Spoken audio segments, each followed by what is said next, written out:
Welcome to the YouTube channel, Profitable Birth Rates. We're going to be talking about raising the birth rate and how it can be profitable. This is an old project of mine, and I do believe the solution allows this to be a fixable problem, even in East Asia. We are talking about this all the time, and it is affecting public policy, and I'm really annoyed by that because I feel like this was solved, or at least I thought I had the solution at 15 in 2010. The reason for that is because I was working on a Thiel fellowship. Now, it was not an official one, so I am not affiliated with that program in any way. However, it's something the guidance counselor told me about as a potential way to alter my future because I wasn't really excited about going into the regular college experience. So, of course, the Thiel fellowship is run by Peter Thiel, and we're going to move on from there. Vetocracy. So vetocracy is the concept that a government that is run by a ton of different vetoes can get very slow. And so it can be very difficult to get anything done, and people can get very unhappy in that sort of situation.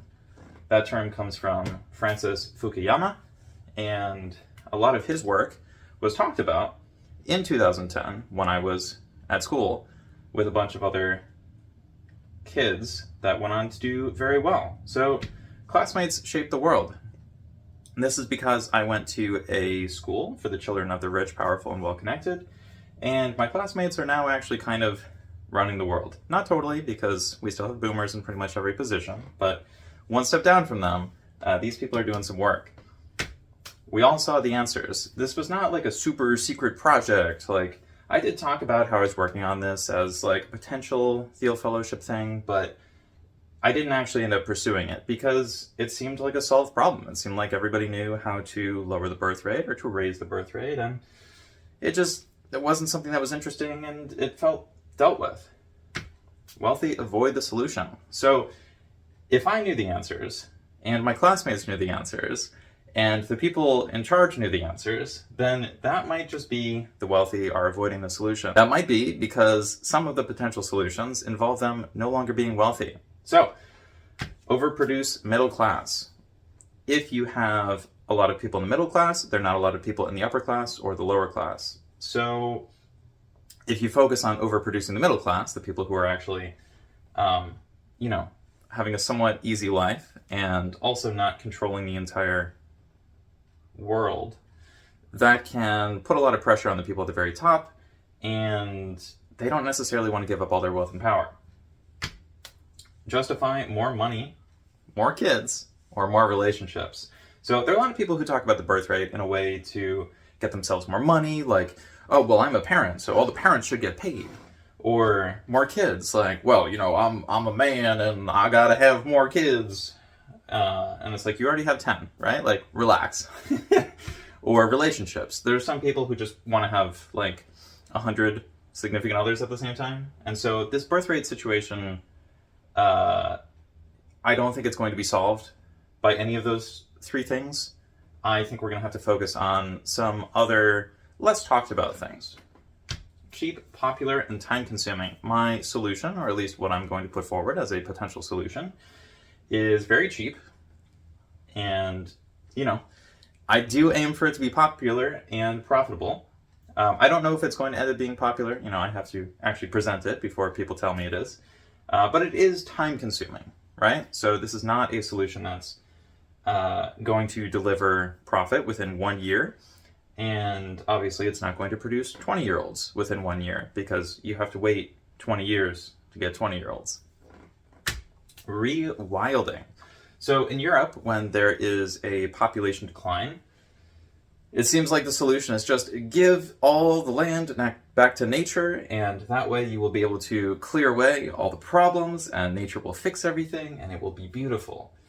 I do believe we have to look into this as part of the solution and factor it into this specific plan, which I have previously explained as very easy in relation to commonplace books being implemented in schools. So one of the things is very complex, and the other thing is somewhat complex. So if anyone came from my previous channel, which I will still be updating, called the Postgrad Year, you might be a little stressed out at this point, but that's fine. it'll work. Up next is insurance. There are some places that are rewilding that are fine for human habitation. Now, there are other places where the insurance companies don't want to touch it because it's like, you live in a floodplain that's on fire and in an area where the people have no money to fix anything, even if they want to. So it's like, the insurance company doesn't really like that. And so what we're going to be doing is we're going to be focusing more on rewilding in places where the insurance companies are not going to cover anybody. And so that won't make things profitable, but that will stop us from dipping so much into the negatives. Next is blood quantum. If we're focusing on rewilding and there's stuff related to insurance, how do we make sure that we're not going after the Native American reservations? That might be kind of a problem if we specifically target the indigenous groups. We don't really want to do that. And so this project does include a reworking of blood quantum laws, and I'm sure that is going to make this channel very controversial on its own. But for the most part, you're going to be able to live more of your life, and there's not going to be as much pressure. Prioritizing comments. I previously talked about my other channel, the Postgrad Year, which I will link in the bottom of this video, and I will be linking this channel on the Postgrad Year, so if there are some people coming in who don't really seem to fit with everybody else, that's probably why.